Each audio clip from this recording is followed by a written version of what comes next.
পৃথিবীতে সবচাইতে শ্রেষ্ঠতম দোয়ার স্থান হলো মা বাবা। ওই মা বাবা যদি হাত পাতে আরশ পর্যন্ত পৌঁছে যায়, ওই মা বাবা যদি বদদুয়া করে, পৃথিবীর সব তীর সব টার্গেট মিস হতে পারে, কিন্তু মা বাবার বদদুয়া কখনো মিস হয় না, কখনো মিস হয় না।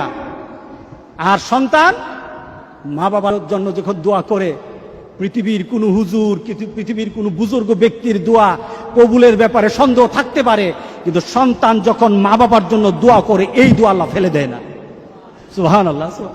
কারণ মা বাবার এই দোয়াটা শিক্ষা দিয়েছেন আল্লাহ সুবহানাহু ওয়া তাআলা, রব্বির হামহুমা কামা রব্বায়ানি সাগীরা।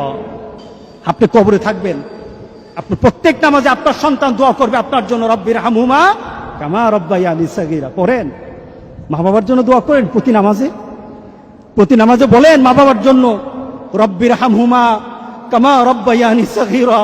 আপনি দোয়া করেন, দেখবেন আপনার দোয়ার কারণে আপনার সন্তান আপনার জন্য দোয়া করছে।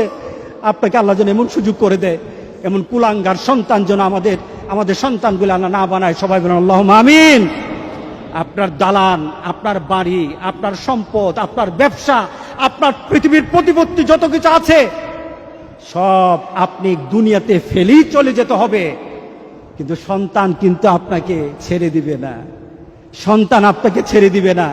ভালো সন্তান রেখে যাবেন, কবরে শুয়ে শুয়ে আপনার সন্তানের দোয়া পাবেন।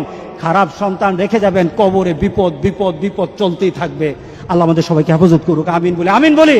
আল্লাহু আল্লাহু আল্লাহ।